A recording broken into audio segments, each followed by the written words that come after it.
Good morning dear students. प्यारे बच्चों नमस्कार। How are you? कैसे हैं आप? Stay home, stay safe, be happy. घर में रहिए, सुरक्षित रहिए, प्रसन्न रहिए। Today I am going to teach you past perfect tense. आज मैं आपको पास्ट परफेक्ट टेंस में दोहरे वाक्यों को पढ़ाने जा रहा हूँ। पास्ट परफेक्ट टेंस के वाक्यों में दोहरे वाक्य आते हैं जिसमें पहले बीच में शब्द जुड़ा होता है और बाद भी शब्द जुड़ा होता है। जैसे आपने पढ़ा था कि डॉक्टर के आने से पहले मरीज मर चुका था। इस वाक्य में पहले बीच में आया। और सूरज निकलने के बाद वह दफ्तर जा चुका था, तो इसमें बाद शब्द आया है। तो पहले जिसमें आया उसके बनाने का नियम अलग है, और जिन वाक्यों में बाद शब्द आता है उन वाक्यों को बनाने का नियम अलग है। क्या नियम है तो समझेंगे। भूतकाल के दोहरे वाक्यों में बाद शब्द बीच में आने पर जो दूसरे नंबर पर वाक्य आता है तो उस बाद वाले वाक्य का अनुवाद पास्ट इंडेफिनिट में करते हैं। पास्ट इंडेफिनिट टेंस यानी subject plus verb second form plus object plus other thing, इस प्रकार से करके पहले लिखते हैं। तथा जो पहले वाक्य आया है उसका अनुवाद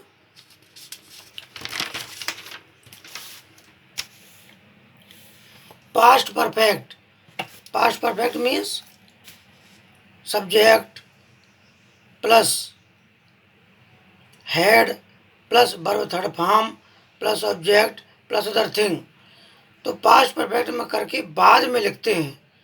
तथा जो बाद शब्द बीच में आया है उसकी अंग्रेजी आफ्टर बीच में ही लिखते हैं। अब देखिए रूल देखिए। Subject plus verb second form plus object plus other thing plus after plus subject plus head plus verb third form plus object plus other thing, ये इस रूल के अकॉर्डिंग आपको ट्रांसलेशन बनाना है। अब एग्जाम्पल देखिए। पिताजी अतिथि के आने के बाद ऑफिस गए थे। पिताजी अतिथि के आने के बाद ऑफिस गए थे। तो जो काम बाद में, ये ऑफिस के बाद में ऑफिस गए थे, ये बाद में आया है, तो इसका ट्रांसलेशन आपको पहले करना है। और किस में करना है? पास्ट इंडेफिनिट में करना है। पिताजी अतिथि के आने के बाद, इस वाक्य को आपको बाद में लिखना है और पास्ट परफेक्ट में लिखना है। तो the father went to the office. The father went to the office, ये जो हमने वाक्य ट्रांसलेशन किया है, पिताजी ऑफिस गए थे, बाद में गए थे, तो इसका ट्रांसलेशन पहले कर लिया हमने। अब अतिथि के आने के बाद, यानी अतिथि पहले आए हैं तो जो काम पहले हुआ वो बाद में लिखा जाएगा पास्ट परफेक्ट में, और आफ्टर बीच में जोड़ दीजिए।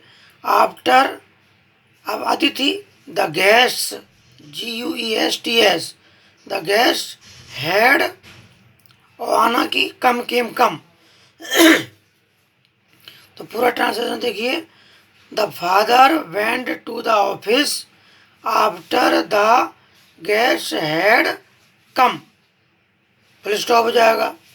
अब देखिए दूसरा ट्रांसलेशन। डॉक्टर के आने के बाद रोगी मर गया था। डॉक्टर के आने के बाद रोगी मर गया था। तो अब रोगी मर गया था, इसका ट्रांसलेशन करेंगे हम पास्ट इंडेफिनिट टेंस में। और डॉक्टर के आने आने को करेंगे बाद में, पास्ट परफेक्ट में। तो the patient died, died, the patient died after the, after आ जाएगा इसमें बाद की। Doctor had come came come. ये दो प्रकार से वाक्य बना। एक बनता है कि डॉक्टर के आने के पहले रोगी मर चुका था, उसमें पहले आया। इसमें आया डॉक्टर के आने के बाद रोगी मर गया था। तो ट्रांसलेशन अलग अलग है दोनों की, ध्यान से समझेंगे। खाना खाने के बाद रमेश स्कूल चला गया था। इसको आपको बनाना है। खाना खाने के बाद रमेश स्कूल चला गया।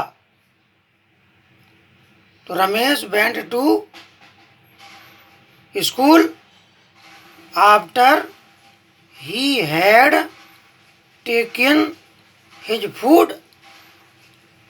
After he had taken his food. इस प्रकार से ये पास्ट परफेक्ट के अफर्मेटिव के साधारण वाक्य और दोहरे वाक्य हुए। अब नंबर 2 है नेगेटिव सेंटेंसेज, नकारात्मक वाक्य। तो सभी वाक्यों का नकारात्मक बनाने के लिए हैड के बाद नॉट का प्रयोग करते हैं। हैड के बाद नॉट का प्रयोग करते हैं, ध्यान रखिए। तो subject plus had plus not plus verb third form plus object plus other thing, इसमें ध्यान रखना है आपको। रूल में नॉट नहीं लिखा है, लेकिन नॉट लिख लेंगे आप। अब एग्जाम्पल, किसान अपने खेत नहीं जोत चुके थे। तो द फार्मर्स हैड नॉट, और प्लाउड हो जाएगा PLOUGHED। The farmers had not ploughed. अब फार्मर्स प्लूरल नंबर है, तो थर्ड पर्सन में प्लूरल नंबर दे होता है, दे का देयर हो जाएगा अपने की अंग्रेजी। The farmers had not ploughed there fields. अब देखिए, पक्षी आकाश में नहीं उड़ चुके थे। The birds had not fly flu flown, FLOWN। The birds had not flown in the sky. इस प्रकार से बच्चों, आपको ये ट्रांसलेशन बहुत सावधानी पूर्वक अपनी कॉपी में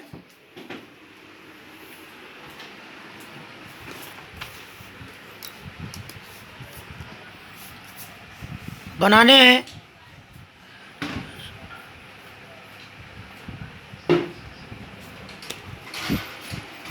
और स्कूल वाली कॉपी में इनको लिखना भी है।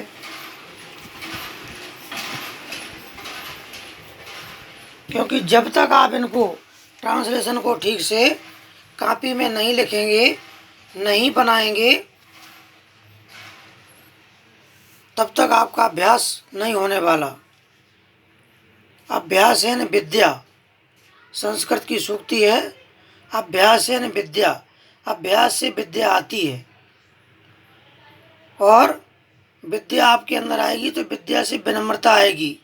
विद्या ददाति विनयम, विनयाति याति पात्रताम, पात्रत्वाम धनम आपनोति, और धनाद धर्मा तथा सुखम। तो अभ्यास से विद्या आती है, और विद्या से विनम्रता आती है, और विनम्रता से ज्ञान प्राप्त होता है, धन प्राप्त होता है, और धन से आप धर्म कर सकते हैं, और जब धर्म होगा, धन होगा, तो सुख की प्राप्त होती है। इसलिए बच्चों, आप इस चीज़ को बहुत सावधानी से अभ्यास करेंगे। बार बार अभ्यास करने से विद्या आती है, और दूसरे बच्चों को बताने से भी आती है। सो प्रयास करें।